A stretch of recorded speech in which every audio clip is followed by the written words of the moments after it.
Muito bem. Estamos de volta aqui no Pânico. Hoje nós vamos falar sobre muitos assuntos interessantes. Hoje vamos falar sobre política, religião. Estamos aqui com ele, que é escritor, psicanalista, fundador, ex-presidente da Associação Evangélica Brasileira. Aqui está o pastor Caio Fábio. Tudo bem, pastor, né? Você continua pastor.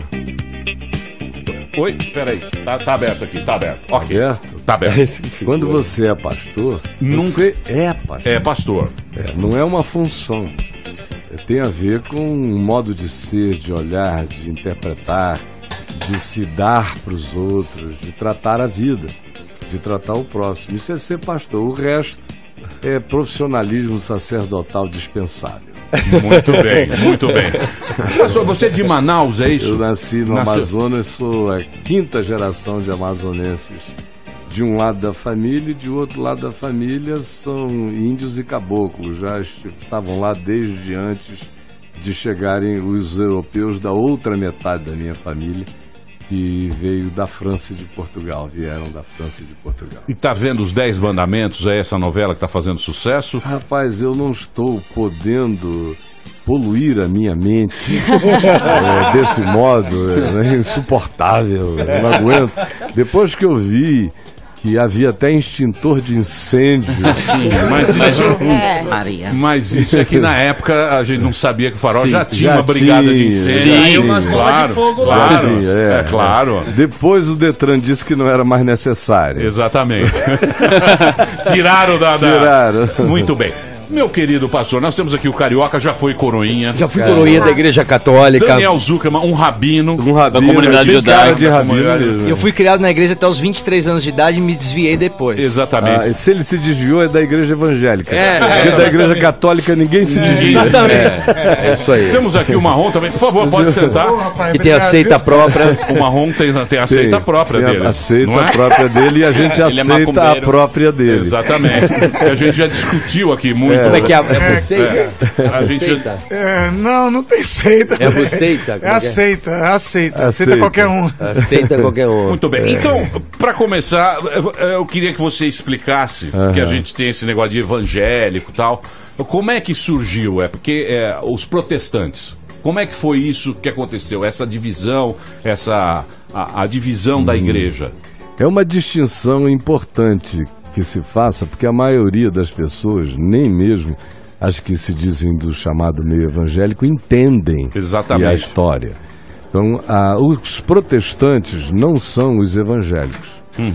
Os protestantes são aqueles do movimento de Lutero, de Calvino, de Zwinglio, tem a ver com Alemanha, Suíça alemã, francesa, século XVI, ruptura com a Igreja Católica. Surgiu o protestantismo. O protestantismo deu origem a um movimento que se transformou praticamente na cultura prevalente do Ocidente planetário, produtivo, funcional, industrioso, representado já pela Revolução Industrial na Inglaterra e com a migração desses migrantes para os Estados Unidos, fazendo explodir uma sociedade capitalista protestante. Foi assim que ela funcionou até há um século atrás, basicamente, quando algumas outras coisas começaram a alterar esse processo nos Estados Unidos. Mas a cultura prevalente é essa. Só que esses mesmos protestantes que vieram da Europa para a fundação dos Estados Unidos, muitos deles puritanos, Quakers e de outros grupos ultra radicais, conservadores, estilo Amish. Isso, os Amish, né?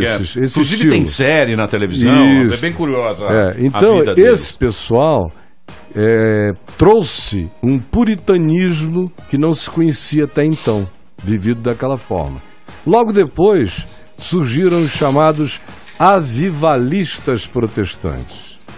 A Finney, outros pregadores que chamavam as pessoas à conversão, Whitefield, vários outros assim. E na América, o Finney foi a principal voz, Jonathan Edwards. e chamando o pessoal a ter uma experiência do coração quente. Na América do Norte. Na América do Norte já tinha havido na Inglaterra com John Wesley, há 250 anos atrás, ele chamando todo mundo para a experiência do coração quente. É quando a fé começa a se transformar em emoção. Um derrama no coração do irmão. Isso. Amém. Derrama, agora, vem agora. Queima o coração, queima o coração dele. Oh, glória. Agora, amém. Oh, aleluia. Agora, aleluia. Vambora agora. Põe fé nele que vem. O Diandaris Cântares darás. É isso. Agora, cara, aqui no Brasil... Fica essa emoção. Né? Da partir daí, começam a surgir os movimentos chamados pentecostais, que são movimentos de emoção, baseados na ideia de que o que aconteceu no livro de Atos dos Apóstolos, no capítulo 2, quando de repente veio do céu um som como um vento impetuoso, encheu toda a casa onde estavam assentados e apareceram distribuídas sobre eles línguas como de fogo, e cada um deles passou a falar em outras línguas, segundo o Espírito Santo lhes concedia que falassem. Transformaram aquilo ali num modus operandi em série e industrialmente produzido. Ou seja, se você quiser ter uma experiência com Jesus de fato, você tem que surtar, você tem que fazer uma catarse, como aquilo ali que aconteceu em Atos 2 foi um episódio. Então, mas repetir traduzindo isso é fajutice. Então, traduzindo isso é o seguinte: cada um começou a falar numa língua e a pregar numa língua. Ali, os evangélicos, os apóstolos. E os apóstolos, né?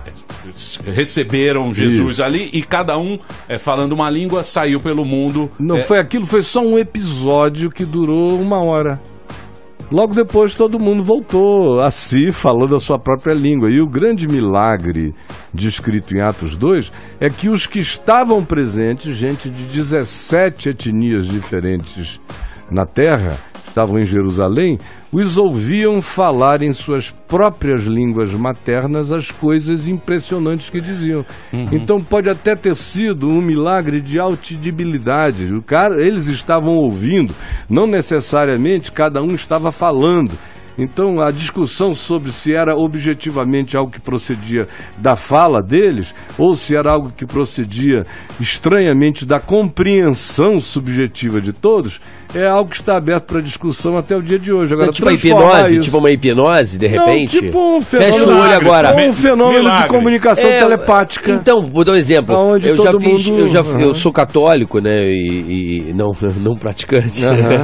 Eu sou católico e, tipo, já aconteceu em vários momentos que eu fiz encontro de jovens em que eram feitas sessões eles falavam de meditação e tal, em que você fechava os olhos, tinha um violão e um cara falando, tipo um mantra mesmo, e você sendo meio induzido, não, né? E você entra numa paranoia mesmo, e entrava numa sala escura, de repente o cara fala um monte de pecado, imagina o mundo, uma pessoa malvada, imagina isso, imagina aquilo, do nada acende uma luz, rapidinho, era eu, entendeu?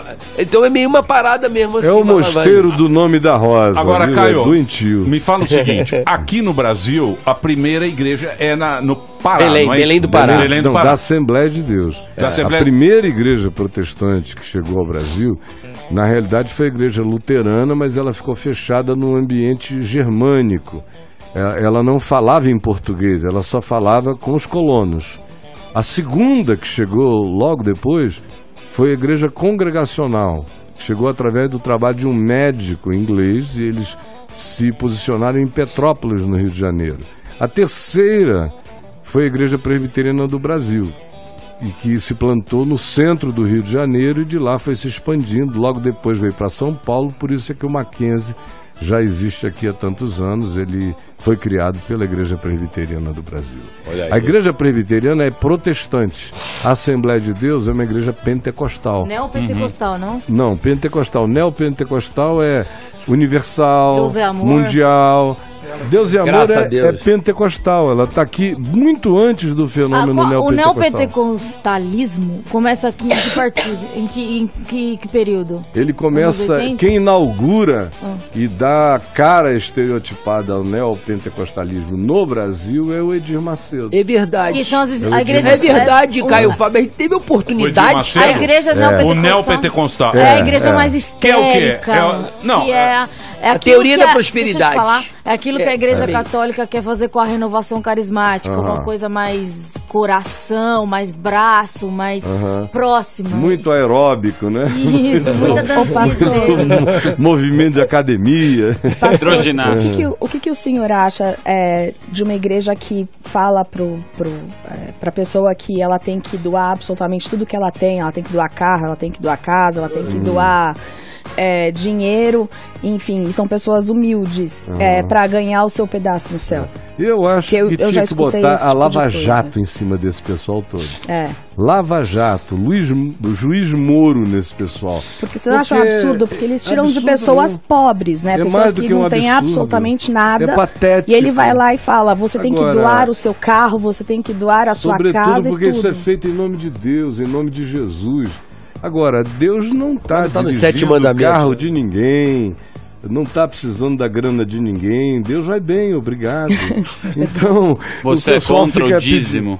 Eu não sou contra o dízimo. Não, mas não desta forma, né? Eu sou contra qualquer que seja a expressão não espontânea, não voluntária, não lúcida, não consciente de qualquer forma de doação, de participação em qualquer nível da vida, não apenas em relação a dinheiro. Acho que se tem a ver com Deus, tem que ser em espírito e em verdade. Se tem a ver com Deus, tua espontaneidade é o teu contato. Se tem a ver com Deus, você tem que chegar nu e não pode propor barganhas, porque Deus não tem barganhas a fazer com ninguém. Bom, ele é Deus de graça. Segundo a pauta, segundo a pauta aqui, você tinha um patrimônio de mais de 5 milhões e você doou para obras do Evangelho. Isso é verdade? Olha só, eu até ouvi essa informação quando eu cheguei Paulinha, aqui. se quiser o nome colocar para Deus. Não. Eu falei para eles que esse número, a meu ver, é muito secundário. Era muito mais que isso. Não, é porque eu passei a minha vida inteira, eu vendi 6 milhões de livros, milhões de CDs, de não sei o que, de DVD, fita cassete e tal. Eu iniciei essa história de gravar documentários em Israel, vendia milhares e milhares e milhares. E eu nunca fiquei com nada disso. Eu sempre... Da igreja. Você nunca ficou com esse patrimônio? Era minha. O direito autoral era meu. Era tudo meu. Não era nada da igreja. Eu não precisava de tanto. Aí Deus tocou seu coração. Olha, o meu coração já estava tocado há muito tempo. Eu também acho isso uma balela. Chegar e dizer, então Deus tocou meu coração. Não. Eu tenho um princípio dentro de mim. Eu tenho um princípio. O princípio está instalado. O princípio é esse. O que eu tenho? Por que esse dinheiro foi ganho? Eu inventei alguma coisa? Não. Então, eu estou repetindo o Evangelho. Mas deixa eu perguntar um negócio pra você, Caio, que você é um cara que conhece o que tá falando, e a gente conhece muito meia boca. Sim, a gente só sabe até a página 3 da Bíblia. Sabe a revista Contigo, é o nosso... A parada, a revista Contigo. Quem? A gente sabe muito de orelhada as coisas, certo? Mas a gente, de vez em quando, no Facebook, você tem que mostrar que você sabe pra cacete. E por isso que a gente fala muita coisa errada. Esse preconceito que existe, porque o cara fala o seguinte, evangélico. Na hora o cara fala, explora o povo. Esse cara é evangélico, ele explora os pobres. Sim. Certo? O Brasil é um país que foi colonizado por portugueses. A Igreja Católica veio aqui, fez lá... Catequizou os índios, tal, não sei o quê. E tem esse negócio da igreja, que são jesuítas, do voto de pobreza, todo mundo tem que ser pobre, a riqueza é... Franciscano. Isso, e franciscano, tal, não sei o quê, tem toda essa história. Os americanos já são diferentes. É a prosperidade. Capitalismo protestante. Os protestantes. Mas sem a teologia da prosperidade. Era o capitalismo do trabalho. A teologia da prosperidade pentecostal é uma coisa mágica. Você faz uma sequência de trabalhos, de despachos, de correntes evangélicas. você vai, dá o dinheiro, faz as oferendas, é uma coisa conforme... Pra girar a roda, pra girar, pra todo mundo tá bem. E tudo é em cima de barganha. Isso não tem nada a ver com a prosperidade protestante americana, que era a ética do trabalho. Sim. Quanto mais e não da magia. Aqui no Brasil, esse preconceito que as pessoas têm é o quê? Foi a Igreja Católica? Preconceito contra os evangélicos? Sim. Não, esse preconceito foram os evangélicos que criaram. Os próprios criaram. Eu fui presidente dessa organização na única vez em que ela reuniu, fez convergir 65% dessa população irreunível, desse caleidoscópio absolutamente doido de fragmentações e fragmentações e fragmentações, que é o chamado ambiente evangélico.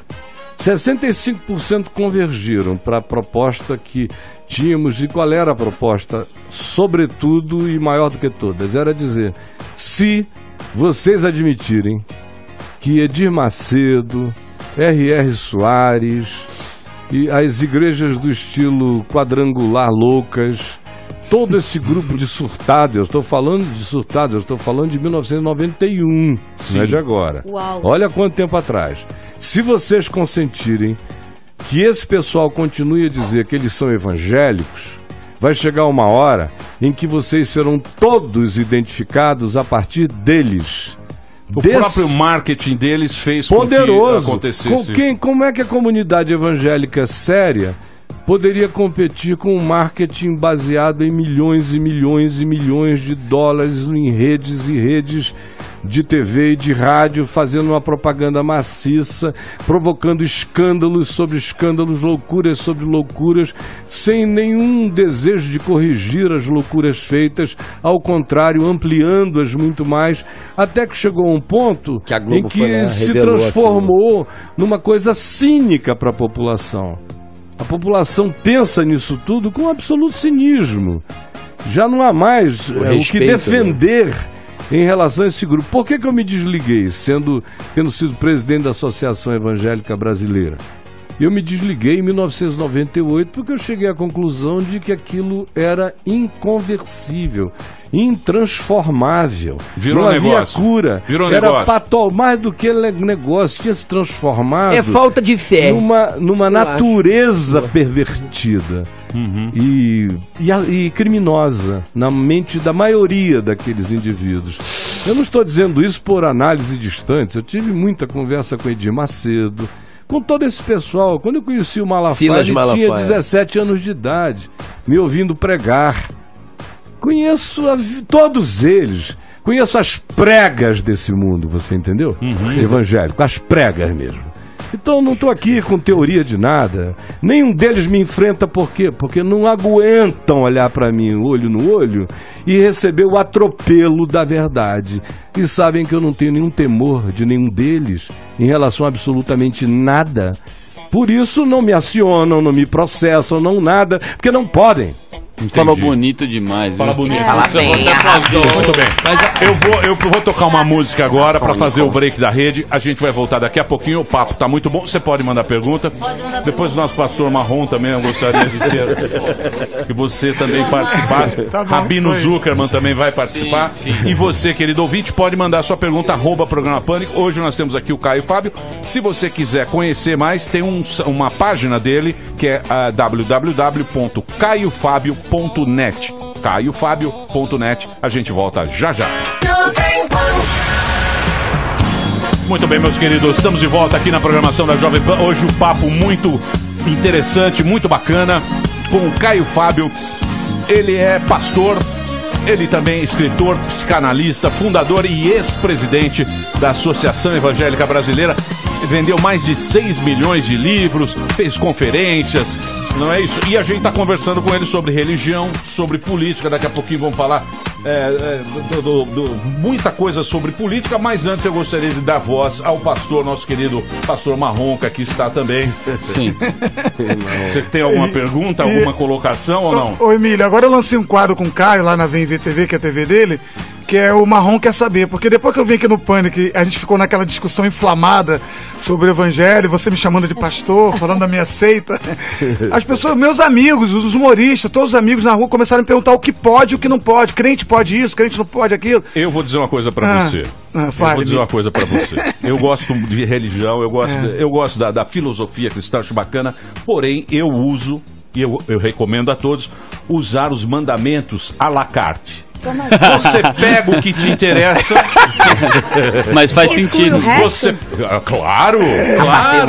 Menu degustação. Menu degustação. Você fala, esse aqui, não matar, beleza. Esse eu passo. Agora, não cobiçar a mulher. É muito difícil. Não dá. Você sabe por que esse mandamento tá lá? Para ferrar todo mundo. Exatamente. É sério. Exatamente. Porque Paulo diz que a lei, esses mandamentos foram dados para mostrar ao mundo inteiro a nossa incapacidade de vivê-los, até mesmo à la carte. Até à la carte é difícil, à la carte. Né? Porque o cara diz assim, não, eu não adultero. Não adultero objetivamente falando. De quartas-feiras. Mas na cobiça do coração, sim. Quem é que não fica cheio de um tesão comestível? Então, aí o cara não... Mas tesão comestível. Mas essa a subjetividade é que é o negócio. Sim, claro. Por exemplo, diz assim, não terás outros deuses diante de ti. Aí você não tem um ídolo diante de você. Mas você tem uma relação de idolatria afetiva com alguém, se transformou numa divindade para sua existência, que se ela for embora você pensa em suicídio. Então você é ou não é uma idólatra? Você só não é uma idólatra básica, animista, com um pedaço de pau na tua cara, adorando ali o gesso, a pedra. Mas a idolatria é pura subjetividade, é cobiça do coração ou é introjeção dessas coisas. Por isso é que esses mandamentos, nem à la carte, eles dão, sabe por quê?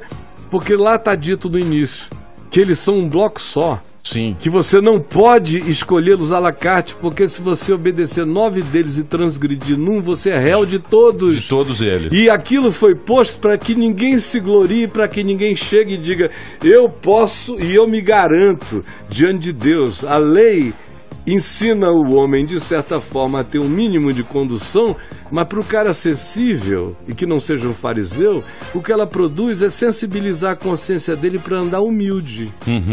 Porque diz, ainda que eu não faça exterioridades, eu conheço as minhas interioridades, as minhas relatividades, eu não mato, mas eu fico com raiva, eu odeio, eu tenho repentes destrutivos. Se eu pudesse, eu faria certas pessoas desaparecerem. Também. Eu as jogaria no ex nihilo, em algum lugar assim. Então, todos pecaram, é o que diz Paulo. Isso não é errado, né? Paulo diz. Paulo diz, todos pecaram e todos igualmente carecem da glória, da graça e do amor de Deus. Então mas tem ninguém melhor do que ninguém, é só isso. Mas, Caio, isso é que é bonito na filosofia cristã, isso é que é bonito, né?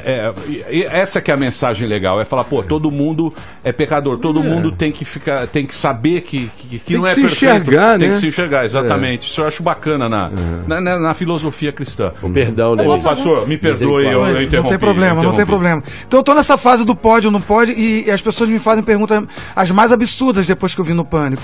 E me declarei cristão, né? Me declarei cristão, acho que o único humorista que se declara cristão.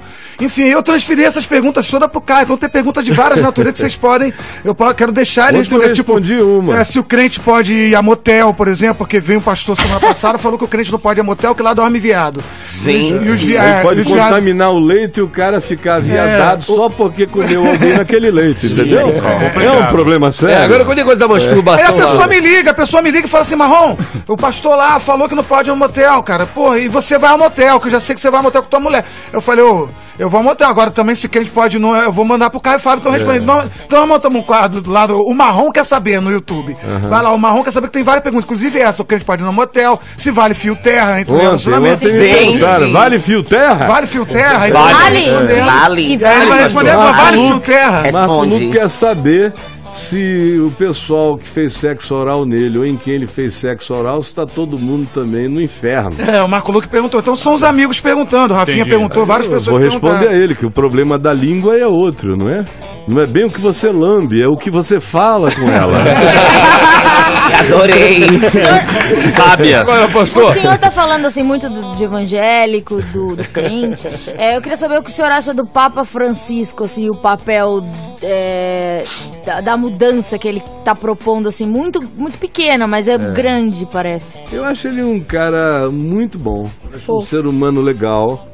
E acho que a Igreja Católica não precisa de ninguém que seja melhor do que um ser humano. Porque, infelizmente, o papado não teve esse privilégio muitas vezes na história de ter alguém que fosse um genuíno ser humano. A maioria deles foram figuras, no mínimo, de atitude não confiável, no mínimo, quando não eram perversos. Mas a perversidade, o engano, o ludíbrio... Mas isso faz parte do humano também. Não, mas não do humano que chega e diz: eu estou aqui ensinando vocês a viverem em nome de Deus. Porque o Papa é o representante. Ele é o cara. E nem também o humano que diz: enviem as suas crianças porque educá-las-emos para a vida. E depois todos os menininhos saem de lá sem prega.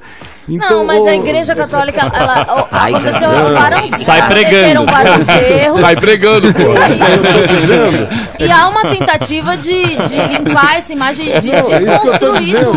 Eu comecei do Francisco. O que você acha? Acho ele ótimo. Um ser humano bom. E acho que a Igreja Católica não precisa de nada que seja superior ao ser humano.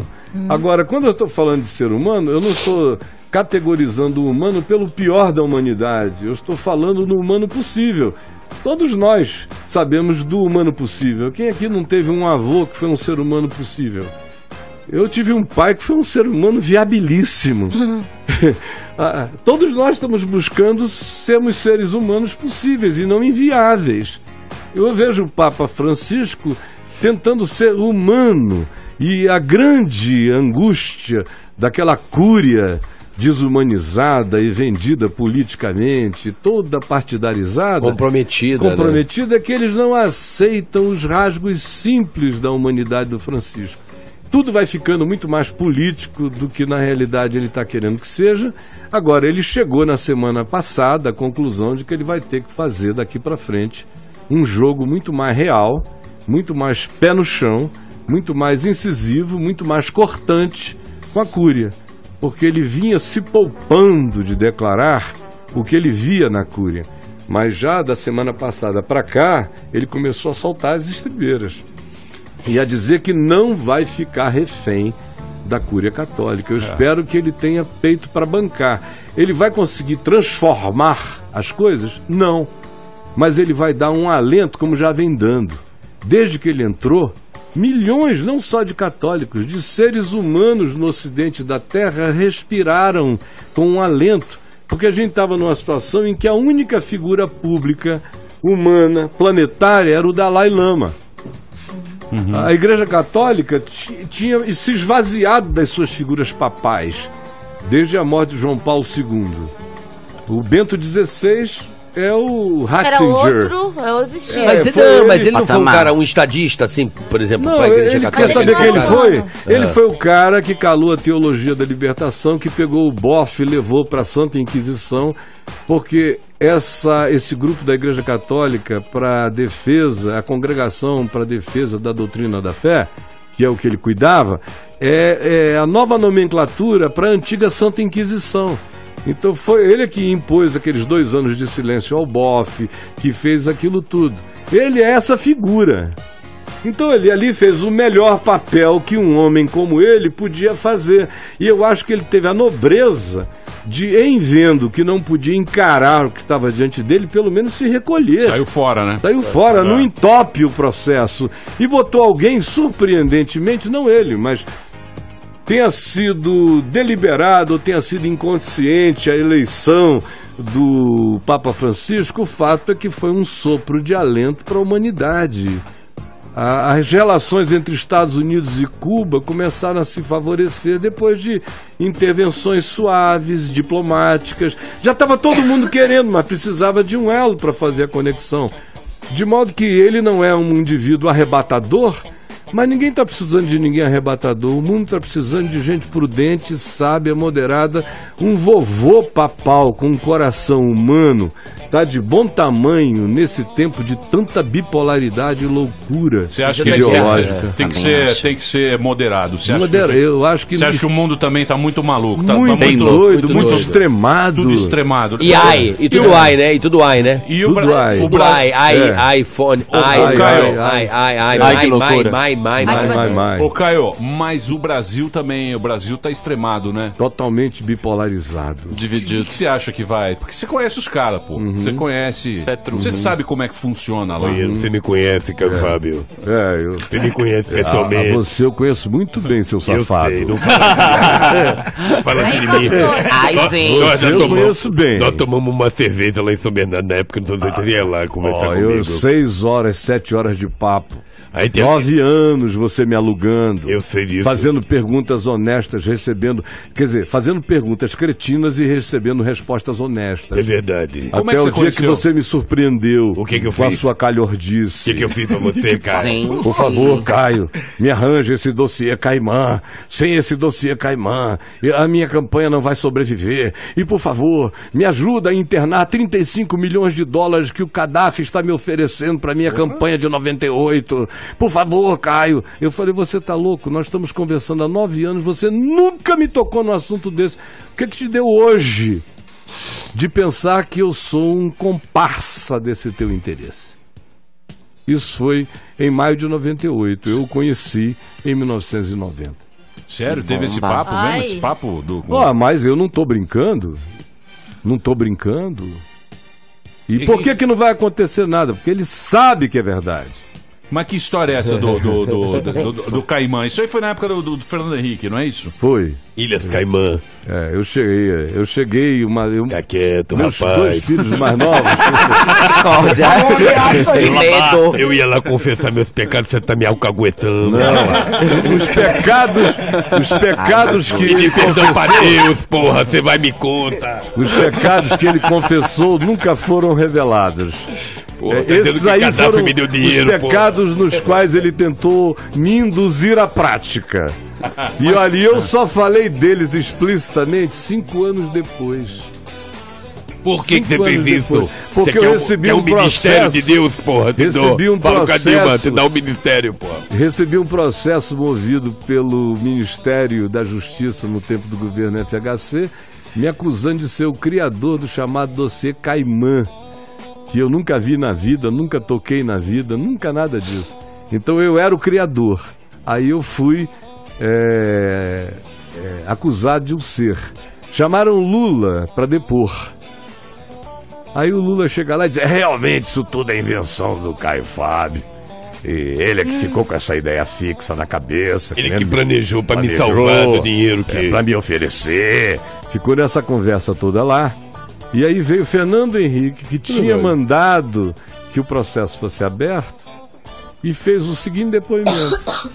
Se o presidente Fernando Henrique estiver me ouvindo agora, ele sabe, está escrito lá nos autos. Ele disse, não, nós sempre soubemos que o reverendo Caio não tinha nada a ver com aquilo.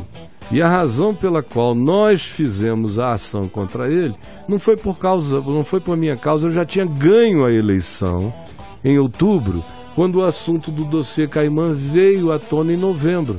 E a eleição do segundo turno para o governo de São Paulo é que estava agora em questão, porque o Serra era candidato de São Paulo e o nome dele aparecia supostamente também como um dos beneficiários da conta. Entendi. Então, por causa disso, ele me ligou e falou, olha, o teu caso está resolvido, você está eleito.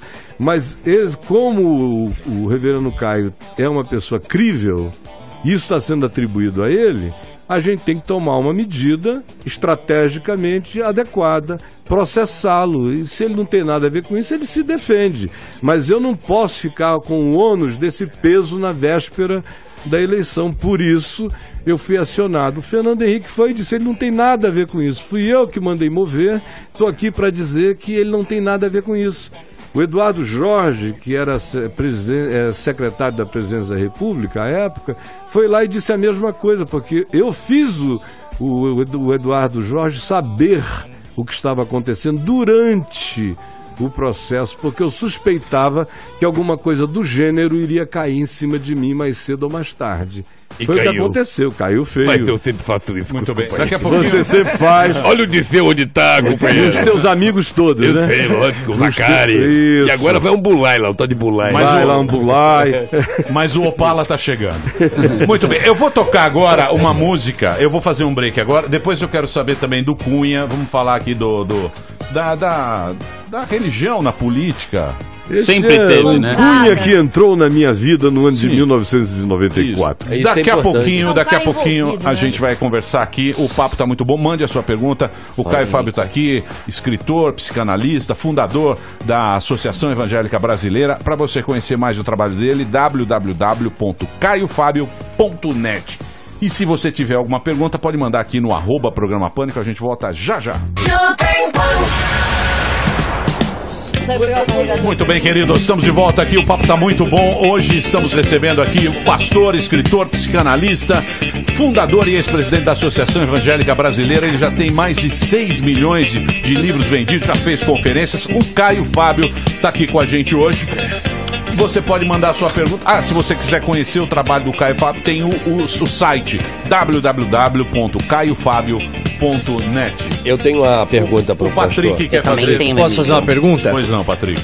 Pastor, eu acho que não é segredo para ninguém que a Igreja Católica, historicamente, foi responsável por algumas catástrofes muito grandes na humanidade. Aí teve a Inquisição, teve o caso lá do Galileu, que falou que a Terra não era o centro do universo, os caras quase mataram ele teve que retirar tudo que ele disse.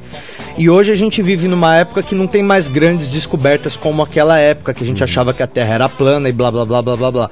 Mas eu já ouvi muito absurdo também sair de boca de pessoas aficionadas religiosas, que, por exemplo, não podemos acreditar que os dinossauros existiram porque o mundo não é tão velho assim, não existe essa data, 200 milhões de anos, e isso aí é invenção para tirar a gente da fé. Eu queria... eu já ouvi isso, eu acho muito engraçado. Também, disco voador também falam muito. Então, exatamente. Não pode existir porque... E não pode existir vida. Eu queria saber como que é a sua visão, como que a igreja e a fé deve se posicionar em relação ao desconhecido que possa um dia ser descoberto. Bom, o conflito desse pessoal é porque eles planejaram Deus e eles não podem admitir que qualquer coisa que tenha sido planejada por eles acerca de Deus seja relativizada por descobertas de quem não tem autorização religiosa para ser confeccionador de Deus, de ideias de Deus, de planos de Deus. É só isso.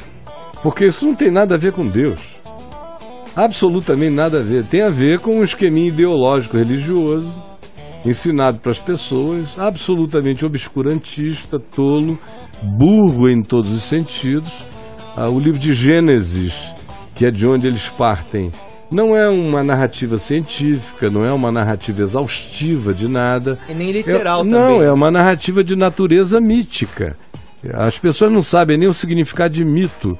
Quando você fala de mito, elas ficam pensando que você está falando do que nunca existiu. Mas o mito é uma linguagem acima de tudo. É um modo de expressar algo existente que não pode ser definido porque não havia as testemunhas presentes, mas a oralidade da transcrição construiu um modo, nesse caso, um modo fabuloso, um modo mítico, narrativo, para passar adiante uma informação que não era uma informação científica, era uma informação de significado da vida. O que o livro de Gênesis está dizendo é: a vida tem significado. Ela não é um peido do nada. Tem um sentido. Ela tem um sentido. Teve uma origem pensada. Ela foi chamada a existir por uma palavra inteligente, pela palavra do seu poder, do poder de Deus, pelo logos, pela razão absoluta de todas as coisas. Esse é o sentido. Qualquer um que queira transformar isso num manual, numa cartilinha de como foi, cada etapa, então, é um idiota. Mas é esse Deus transcendente, né? Esse Deus criador, O cara que faz todo o esquema, né? Não, porque os gregos falavam que a terra era a terra, que as coisas estavam aqui prontas, não é? Não tinha esse criador, o transcendente. Depende da filosofia grega. A gente tinha que se adaptar a isso que estava aqui. Essa que era na mitologia. São vários deuses, cada um. Não, e não só isso. Os gregos também tinham a ideia do Deus único e tinham a ideia do Deus transcendente. Eles deixavam o espaço aberto para o Deus desconhecido, por exemplo, lá em Atos dos Apóstolos, no capítulo 17, quando Paulo chega no Areópago de Atenas e começa a discutir com os filósofos epicureus, estoicos e outros mais que estavam presentes, surge esse assunto. E como é que ele começa a falar de Cristo para eles? Foi dizendo: senhores atenienses, passando e vendo os múltiplos objetos do vosso culto, muitos deuses, nichos e um panteão enorme, observei também que entre vós há um altar no qual está inscrito: ao Deus desconhecido. Pois é este que adorais sem conhecer, precisamente aquele que eu vos anuncio. O Deus que criou o céu, a terra, o mar e tudo que nele existe, em quem nós somos, nos movemos, existimos e respiramos. E foi por aí afora. Por exemplo, a ideia de Logos, a ideia do Deus intangível, do Deus indiscernível, do Deus indisponível, também surgiu em Mileto, lá nas proximidades de Éfeso, 500 anos antes de Cristo, com Tales de Mileto. De Mileto. E que chegou praticamente a uma conclusão quântica a respeito da natureza do universo e ao Logos como razão absoluta por trás da criação de todas as coisas tinha um sentido absoluto.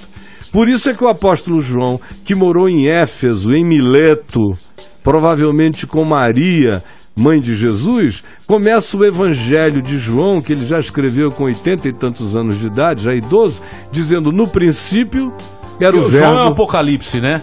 O Evangelho de João, Apocalipse também. Ele escreveu na Grécia, ele foi na Grécia. Ele produziu tudo isso na Grécia e o Apocalipse na ilha de Patmos. Mas demorou muito tempo, né? Pode ter... Pô, deixa os caras, meu. Não, deixa os caras. A minha lembrança de uma coisa que aconteceu há 50 anos atrás é muito diferente. Imagina o cara. Deixa o João, a gente tá falando de alguém que foi contemporâneo e escreveu o evangelho dele quando ele tinha 80 anos. Ele conviveu com Jesus até os seus 35.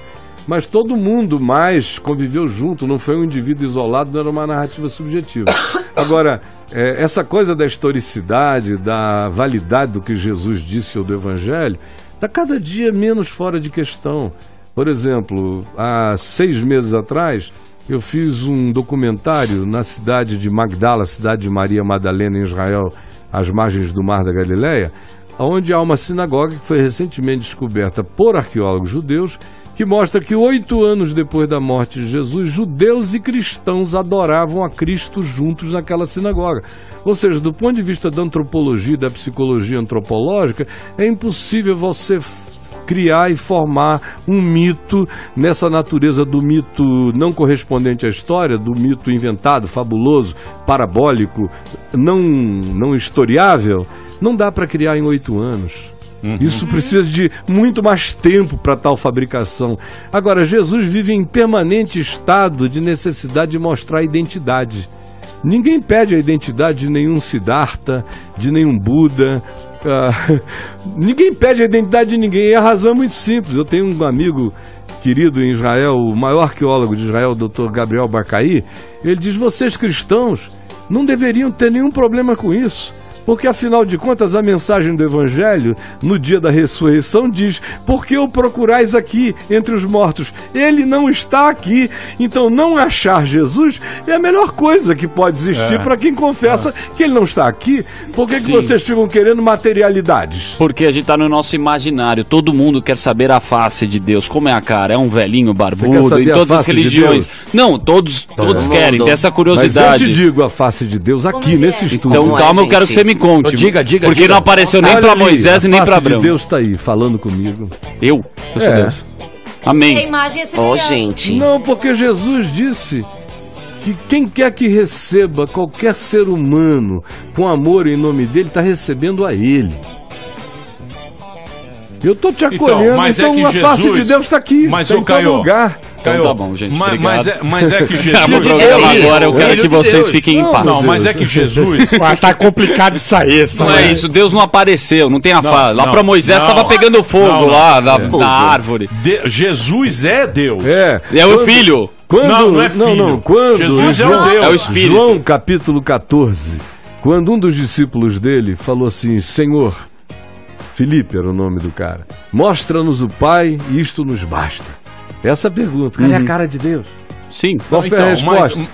A resposta foi, Filipe, há tanto tempo eu estou convosco e não me tendes conhecido. Quem me vê a mim, vê o Pai. Como dizes tu, mostra-nos o Pai. Não crês que eu estou no Pai, que o Pai está em mim? As palavras que eu vos digo, não as digo por mim mesmo, mas o Pai que permanece em mim faz as suas obras. Então Jesus disse, olhe para mim. Aí quando alguém queria um sinal de Deus, ele dizia, olhe para o próximo. Ame o próximo e você está servindo a Deus. Deus decidiu ser amado em ti. Sim, e não numa nuvem, não num abstrato. Não numa figura. Mas foi quando ele voltou, né? Que Deus voltou como Jesus, que ele voltou aqui como pessoa. Pra quê? Pra levar a humildade pros caras, que os caras estavam lá no templo, era grana, era um negócio de poder, tinha uma treta lá na época. O templo de Salomão, era o templo de Salomão. Era o templo de Salomão. É verdade, eu fiquei dizendo mas aí você tem que ali no Brás, 2 metros. Peraí, porra. Pra você entender lá o cara. Sim, é complexo. Então, tá confuso. Aí o que aconteceu? Quando ele veio operando um milagre pra caramba. Pra dar uma impressionada na turma também, pra acreditar. Tipo... Porra, o cara... David Copperfield, o cara chegou... Não, operando milagre. Sim. Operando milagre, aí os caras falaram, porra, como é que veio o cara? Foi de burrico, chegou de burrico lá em Jerusalém. No final, pra morrer. Pra morrer, já ia morrer. Mas, porra, os caras falaram, pô, não é possível esse cara aqui, né, ser quem ele diz que é. Ninguém botou fé na época. Não, mas depois ele morreu quando puseram fé. Sim, aí que acreditar. Quando puseram fé, porque Jesus é diferente do David Copperfield. Tá vendo? Ele não é o Chris Angel. Jesus não é viado. Então o que você vê nos evangelhos é Jesus cura o cara. Jesus comete o absurdo de curar um gago mudo. Mudo, surdo. Cura o cara e diz assim, não contes nada a ninguém. O cara continuou mudo, né? Aí diz, não contes nada a ninguém, ou pelo menos não agora. Sai daqui e fala longe, que é pra não vir atrás de mim. Ele cura cego e diz, olha, não conte nada a ninguém. Como é que o cara vai voltar pra aldeia andando numa boa, assoviando, sem contar nada a ninguém? Isso se repete nos evangelhos o tempo todo. Demônios dizem, tu és o Cristo, vieste perder-nos. Ele repreende, mandando-os calarem-se, repreendeu-os e retirou-os dali. Ele não aceita propaganda. No Evangelho de Mateus, está claro lá dizendo, citando o profeta Isaías acerca de Jesus, dizendo, ele virá e não receberá publicidade. A sua voz ele não gritará na praça. Ele não quer marketing. Ele não está afim de marketing. Não quer adesivo no carro. Não. Deus me deu. Nada disso. Tem 100% de Jesus. Agora, quando ele chega em Jerusalém, no final, você falou no jumento, na chamada entrada triunfal, o que aconteceu? Ele ressuscitou Lázaro, que estava morto há 4 dias, podre, na aldeia do lado de Betânia, 1,5 km de Jerusalém. Estava desmaiado. Há 4 dias podre, fechado lá dentro do lugar. A tal ponto que as irmãs dele disseram, quando ele disse, vamos remover a pedra, elas disseram, já cheira mal, já é de 4 dias, está fétido. O cara estava totalmente apodrecido. Ele mandou tirar a pedra e falou baixo. Pediu até desculpa por estar falando alguma coisa, porque ele nem falaria em outras circunstâncias. Ele só disse, Lázaro, vem para fora. E o Lázaro veio. E passou a comer, beber. Foi um acontecimento tão chocante. Jerusalém entrou em pânico e o Sinédrio, o Knesset de Israel reunido, disse, agora ele fez algo na nossa cara que nós não podemos negar. É insofismável. O texto diz, e todos os de Jerusalém que iam, que sabiam o que tinha acontecido, voltavam crendo em Jesus por causa de Lázaro. Então eles decidiram matar a Lázaro e a Jesus. E o argumento era, qual? Político. Se não o fizermos, Virão os romanos e nos tirarão do poder e colocarão a ele ou quem ele designe para o poder, porque o eixo do poder tinha ido para o povo, na pessoa de Jesus. Nós perderemos o nosso lugar, foi o argumento. Na época os romanos estavam ocupando lá, né? Eles mandavam tal e deixavam o preposto judaico, que era o sumo sacerdote, cobrava imposto de todo o povo judeu e davam força para os sacerdotes fazerem também o seu próprio uso de dinheiro no templo, fazerem as suas arrecadações e terem a sua total autonomia de prática religiosa. Só não podiam insurgir-se politicamente contra os romanos. Agora, Caio, deixando assim, né, cara, que aqui tem gente que não acredita, tem gente... É uma história bacana, né? É uma história boa, é bonita a história mais extraordinária de todas bonita, as histórias. É uma história bonita. Tanto é que tá, pô, você vê o Moisés aí fazendo os mandamentos. Né? É um negócio que é pô, tem muita... Todo mundo tem interesse, curiosidade. Tem muita coisa Emílio, bacana. Agora só pra finalizar, não sei se é pra finalizar, porque o tempo tá complicado e você é uma figura muito... Eu tô muito feliz do senhor estar aqui, porque obrigado, já há algum tempo eu fiquei conhecendo através de uma amiga minha nos anos 90 que trabalhava comigo, que era muito sua fã e sua leitora. Me lembra até o nome dela, Alessandra. Louco, né? Lembrei o nome dela. Enfim, eu vi um vídeo na internet que muito me chocou, porque você é um cara nos anos 90, você era um cara de aparecer na televisão, você com a Bíblia na mão, você era um cara que usava terno, você tinha mais esse perfil realmente da coisa da pregação convencional, né? E me deparo com o seu vídeo falando sobre masturbação na internet. E aquilo me confundiu um pouco. Sim. Poderia explicar um pouco daquela Mas teoria? Que paletó e gravata tem a ver com sair na mão? Sim. O carioca vai de regata no banheiro. O que aconteceu no Caio baixar Fábio? a braguilha e mandar ver, né? Sim, mas o que baixou no Caio Fábio para liberar? O que aconteceu? Eu só tomei aquela decisão radical em 98. Não quero ter mais nada a ver com esse sistema. Entendi. Só isso. E no mais, eu falava tudo o que eu digo. Só que quando você faz parte da instituição, uma pessoa como eu podia dizer o que quisesse dentro da instituição, porque eu era parte. E eles diziam, olha o que esse homem diz, com que coragem, com que luminiscência, com que não sei o que, enfim, com todas as adjetivações de é contra nós, mas nos pertence. Na hora que você rompe com aquilo e diz I don't belong here anymore, aí, amigo, tudo que você tinha dito antes passa a ser absolutamente heretificado, passa a ser antagônico, passa a ser tudo. E se você tirar o paletó e a gravata e não aceitar mais convite para falar em nenhum dos eventos deles, estabelecendo uma ruptura e dizendo, se eu for, a minha presença está validando aquilo que eu saí porque abomino e não creio nisto, aí você vira o inimigo público número 1. E pior ainda do que isso, se você sai e não poupa sinceridade, e não depois apenas, porque antes eu dizia tudo que eu digo hoje. Eu não disse nada aqui que eu não tenha dito antes no meio deles, nada, nem sobre política, nada. Dizia até muito mais, mas quando você sai e você começa a falar e você não reforça o poder institucional deles, você se torna um ente completamente perseguido. E se mais do que isso, você não teme a nenhum dos poderosos deles e os enfrenta, aí eles fazem toda a propaganda para fazer de você um diabo público. Entendi. No que quer que você fale. Então é tudo muito normal. E o Brasil? Qual é a saída do Brasil? O Brasil hoje, do jeito que tá da situação, como é que nós vamos sair dessa? Rapaz, que o Senhor nos tire dessa, porque eu não sei se a gente sozinho sai não. Ô Emílio, só eu sei que tá acabando, mas uma questão até de saúde pública, que um amigo meu esse dia teve um estresse no trânsito, um ataque de fúria e tal, e falou pra mim que talvez estivesse endemoniado. Esse dia eu liguei a televisão e tinha um demônio conversando com o pastor. Juro pra você, o pastor falou assim, o que você não gosta que o crente faça? O demônio falou com a voz do Anderson Leonardo, tem Andrezinho, que eu tenho um humorista que fala, não sei qual é, mas fala isso, que todos eles têm a voz do Anderson Leonardo. Andrezinho, eu não gosto que o crente fique sem dar o dízimo. O crente tem que trazer o dízimo, que senão eu mato ele. O demônio falou isso pra ele, foi uma puta propaganda pro pastor. E eu queria que o pastor esclarecesse, que eu acho que tá virando uma questão de saúde pública, a coisa do endemoniado, cara. Da coisa, será que eu tô endemoniado? Eu tô com pânico, agora síndrome do pânico, a doença do século. Será que isso é demônio? Será que isso é orgânico? É da minha carne?